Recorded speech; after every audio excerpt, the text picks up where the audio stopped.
All right, week 2 of the Chamber Secrets course. Again, Robert Earl, the U of Earl.com.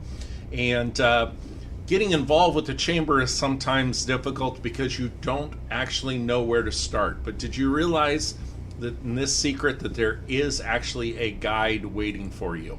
That's correct. So, getting your bearings within the chamber and the layout. Before you ever step foot into another chamber event, did you realize that the chamber has a roadmap, has a path for you?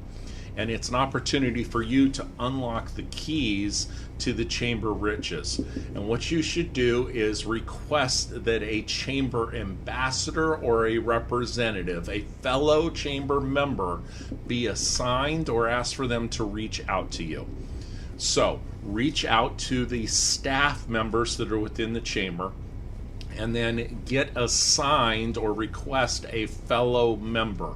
The Chamber of Commerce that I belong to has an active ambassador group, and a lot of Chamber of Commerce do. And these are individuals that volunteer their time to make sure that they're assisting other chamber members. So you're paying your dues, reach out to that individual. Try to make sure that it's not someone in your same industry. This way that you have someone that's willing to assist you and help you, and there could be some cross business that you're able to do with this individual as well. But at first, we're trying to get our bearings of what's going on within the Chamber of Commerce.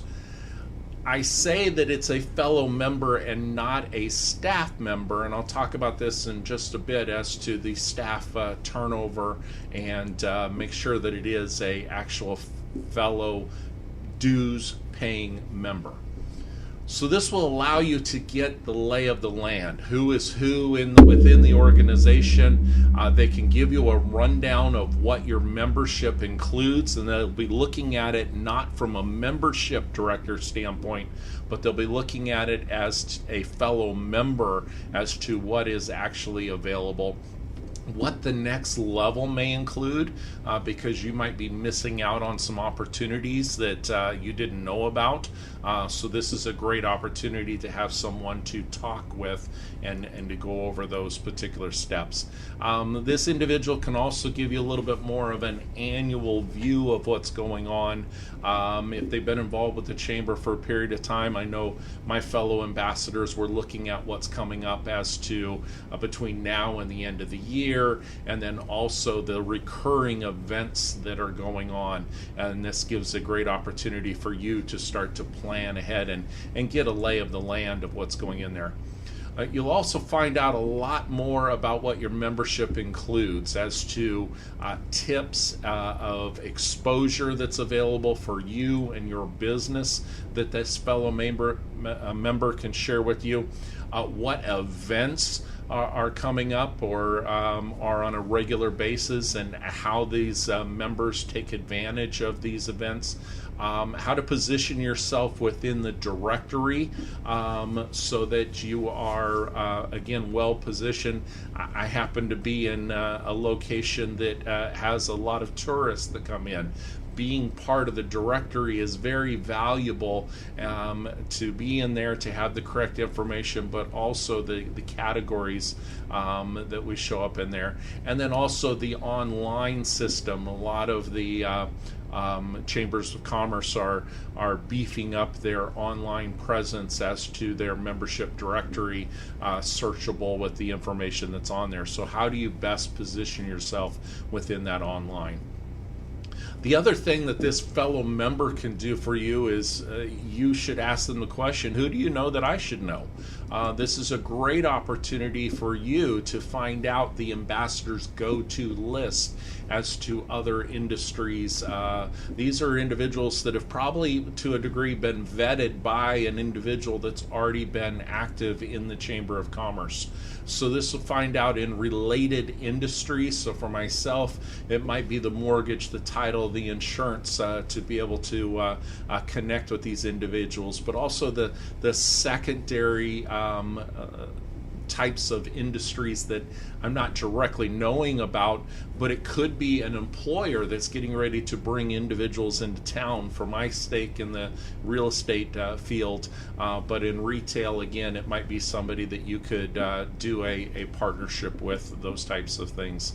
And then also, who are the go-tos within your own industry, so that you have a benchmark as to who you're competing with, but also comparing with. And when we talked about in secret number 1, that mind share of how you can differentiate yourself or be true to yourself, I think that's a better way to put it, so that you stand out within it. By all means, speak up. You paid your dues to the membership. If you're not getting a connection, request a different individual or find a different ambassador that goes into it. If there's something that you would like to see within the chamber, speak up with your fellow members, and also don't just complain, but come with a solution as to what it is that you'd like to see and how it could be actually improved.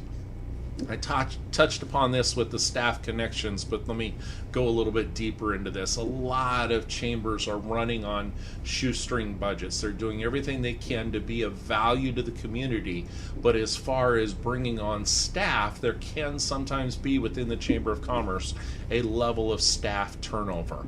And with this level of staff turnover, that's difficult because you don't know the process. That next individual comes in and you end up knowing the process as much as the person that comes in. So having that circle or that individual of your fellow chamber members and then developing that circle will help you in staying connected with the Chamber of Commerce. So let's recap what we went over here. Talked about getting your bearings and knowing where that roadmap is, reaching out to the staff or the membership director that brought you on board and getting them to connect you with an ambassador or a fellow chamber member that is looking at things from the same perspective that you are. Find out what your membership does include as to the different exposure levels, the different ways that you can interact. Find out as well, who should you know? This doesn't just mean who's on the board. I know that a lot of the movers and shakers never take on the board position, but they're the ones that are beating the street every day, shall we say, and making the connections, and those are the folks that you should know and be able to work with. If you see something, say something. In this particular case, go ahead and speak up. Come with a solution or come with a different way to do it. And I touched upon the staff connections as to how you have to watch through that in just a little bit. So if you need any additional assistance on activating your chamber membership, youofrural.com. You can also reach out, schedule a consultation with myself. We develop an engagement plan so that you know how to navigate through that. Also will help you with that planning and accountability. You've paid for your chamber membership. It's now time to be able to get something out of it. That's for sure. Now, in our next session, we're going to talk about that the Chamber has a roadmap until week 3, which will be here before you know it. I'll see you at that time. Make it a great day.